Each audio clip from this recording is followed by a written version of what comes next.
So now we proceed with acknowledging former Senator Leila Delima for your opening statement. Please proceed.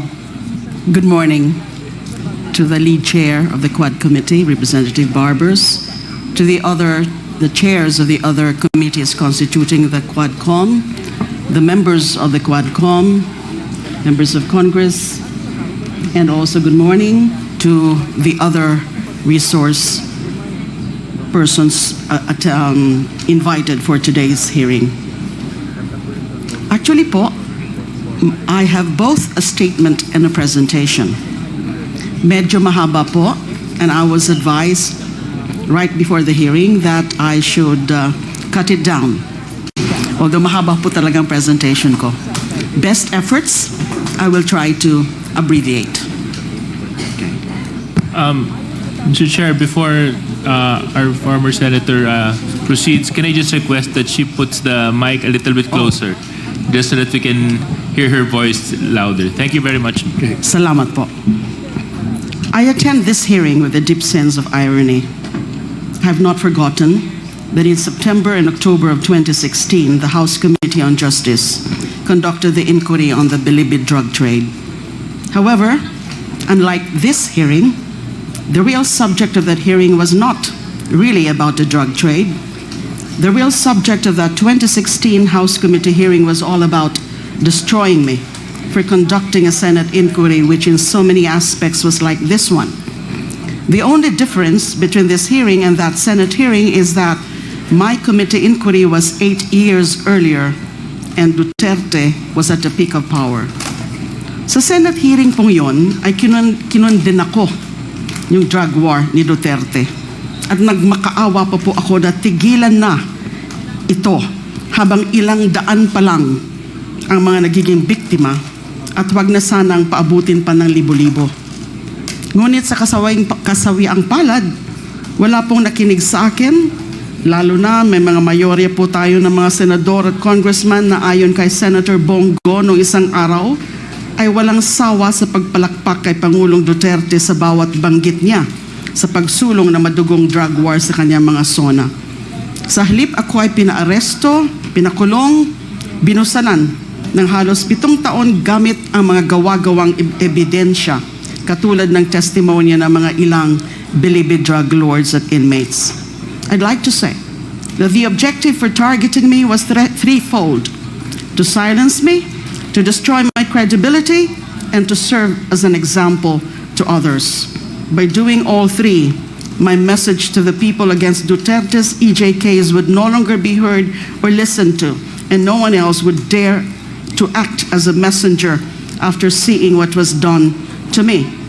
Since all three were achieved, the EJKs became accepted by public officials and the general population. This led to more killings because no one was arresting and prosecuting the killer cops and the vigilantes. This was impunity as never seen before in the Philippines outside of Davao.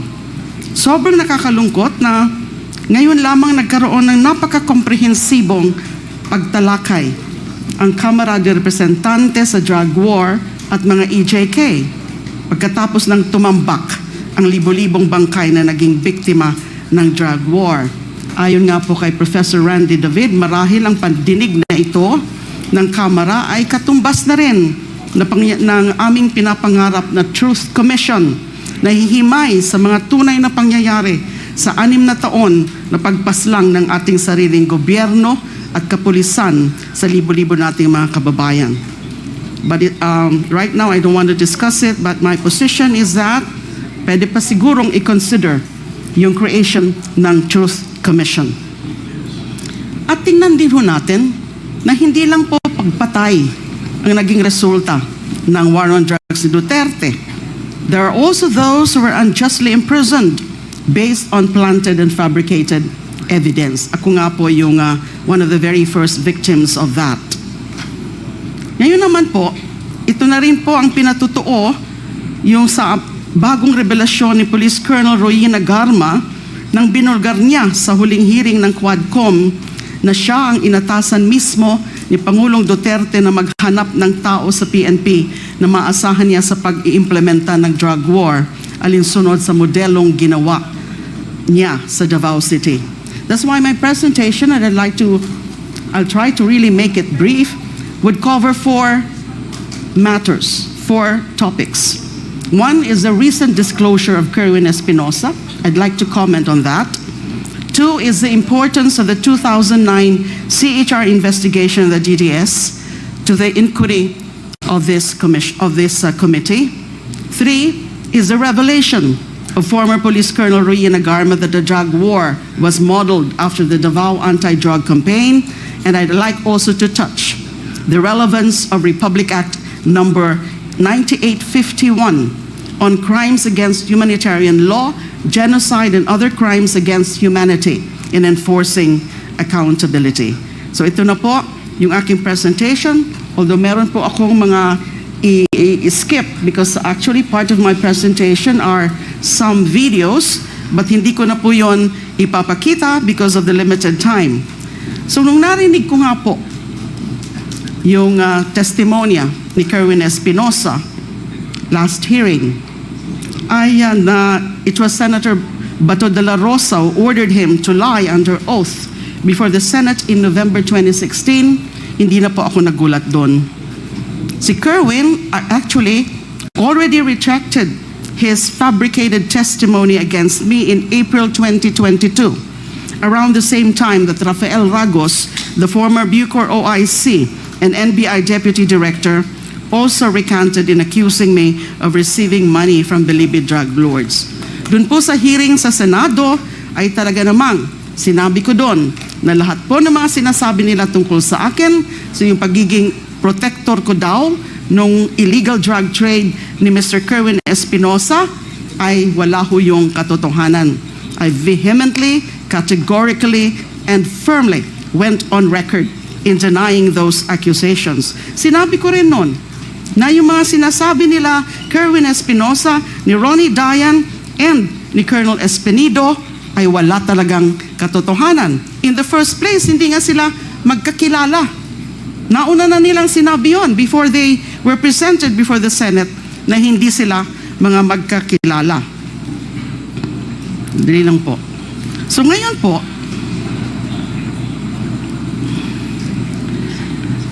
nandito si Colonel Espinido. I saw him earlier.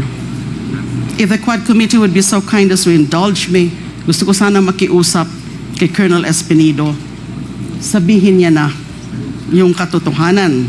Kasi yung all he said during that Senate hearing was just let God be the witness to my innocence or something to that effect.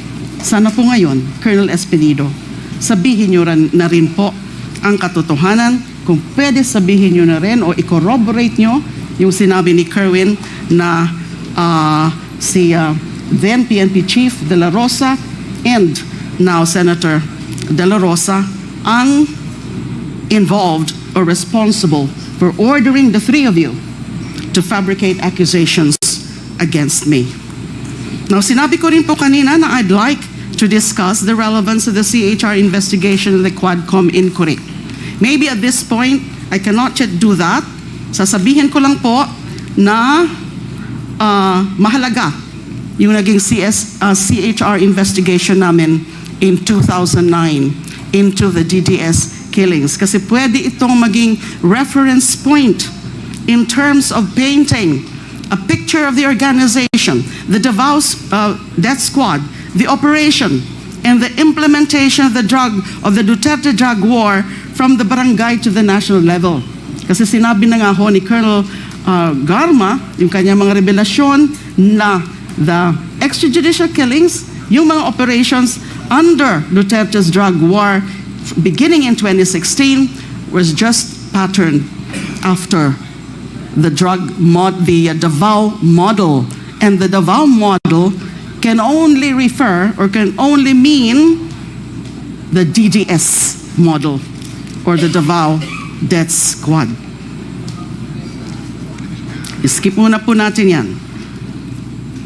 Doon naman sa affidavit po ni Colonel Garma, presented and expounded upon the last hearing, I'd like to share some information we got and some findings on the Davao model of payment and rewards mentioned by Colonel Garma. This information is limited to the facts uncovered during the 2009 CHR investigation on the Davao Death Squad. Next slide, please. The history of the DDS can be divided into two: the period from 1988 to 1998 and the period from 2001 to 2016. So may break po. The break in these two periods coincides with then Mayor Rodrigo Duterte's hiatus as mayor of Davao City when he was elected congressman instead of mayor in 1998 due to the 3-term limit. So for brevity, I'll refer to the former mayor as MRRD. According to a witness in the 2009 CHR investigation, during the first period of the DDS from 1988 to 2000, the assassins were paid 15,000 for every victim. 5,000 goes to the police handler and 10,000 to the assassins, who at the time consisted of rebel returnees aside from the active duty policemen who were their handlers. Their safe house was located inside the Nabelcom compound in Barangay San Pedro, Davao. After the summary execution of targeted victims, the DDS members would regroup at their safe house and divide the reward. During that time, MRRD sometimes personally gave out the kill orders and the reward money directly to the assassins themselves. Upon the return of MRRD as mayor of Davao in 2001, the DDS was upgraded into the Heinous Crimes Investigation Section, or HCIS, located at the Almendras Gym compound. The HCIS was an official unit of the DCPO, or the Davao City Police Office. The HCIS consists of both active duty PNP and civilian abanteros, or hitmen.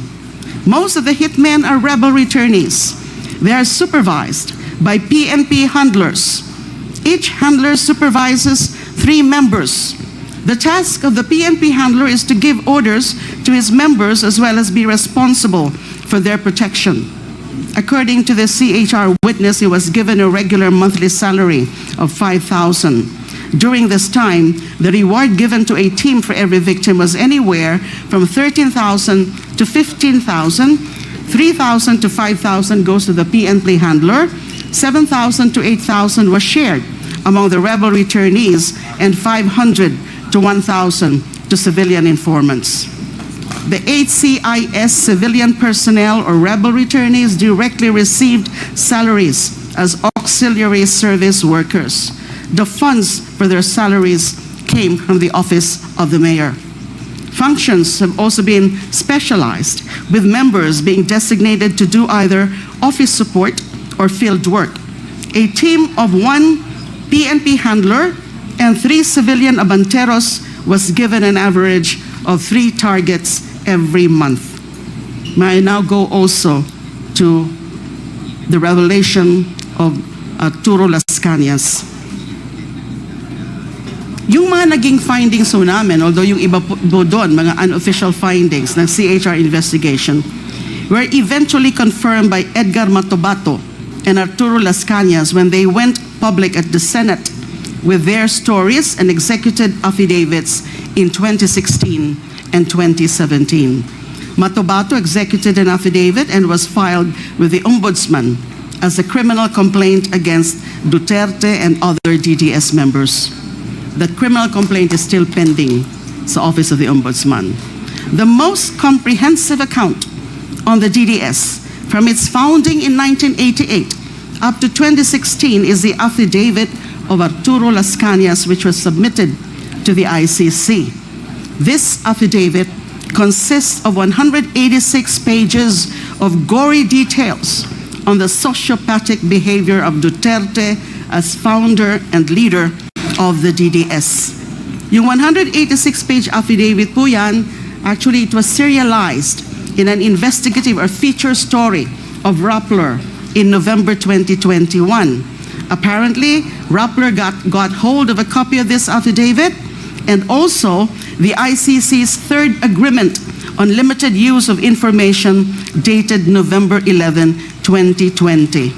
This instrument gave Las Cañas limited immunity as a witness in the ICC investigation on the Philippine War on Drugs. Noong 2024 naman po, Las Cañas reiterated the contents of his ICC affidavit in another serialized feature, this time published by Veria Files, entitled Conversations with Arturo Las Cañas. Ito naman po ang sinasabi ni Las Cañas, that during the period 1988 to 1998, so I'm just talking here about the organization, kasi napakadami po ng mga sinabi niya sa kanyang comprehensive affidavit. So I'm focusing on the organization of DDS dahil nga ito yung naging model ng drug war. According to Las Cañas ICC affidavit, during the period 1988 to 1998, when the DDS was constituted as the Anti-Crime Task Force of MRRD, DDS members were paid anywhere from 10,000 to 20,000 for every victim. This was the reward for the ordinary victims. Pag mga matataas naman po, the so-called special project killings, they were rewarded anywhere from 100,000 to 1 million pesos, depending on the status of the target. Civilian hitmen called force multipliers were given 3,000 to 5,000 per victim as their share in this reward. The DDS logistics and finances came from the Peace and Order, or Intel Fund, of MRRD. This includes weekly gas allowance, monthly cash allowance, and Christmas cash gifts. Skip ko na muna po yung iba. Next slide, please. Las Cañas also confirmed the CHR findings on the organizational structure of the DDS under the HCIS, or Heinous Crimes Investigation Section, from 2001 to 2016. And this is as follows. MRRD, alias Superman, as the highest leader and mastermind of the DDS. SPO4 Sanson Benaventura as the logistics, finance, and death clearance feature or officer. SPO3 Arturo Las Cañas as overall team leader for operations and planning. SPO4 Bienvenido Laud as team handler and in charge of the Laud Quarry mass grave. And SPO3 Jim Tan as team handler and in charge of the Mandug mass grave. Actually, mas intricate yung inattach ni Mr. Las Cañas sa kanyang ICC affidavit about the organizational structure of the DDS. What I just mentioned, I just simplified it to show who are really at the top of the DDS hierarchy. Most of the policemen handlers and their respective teams of civilian force multipliers were under the command of Arturo Las Cañas as operations and planning leader of the DDS. So sinabi ko po na that must be the Davao model na binanggit ni Colonel Garma. Finally, by way of just sharing my knowledge,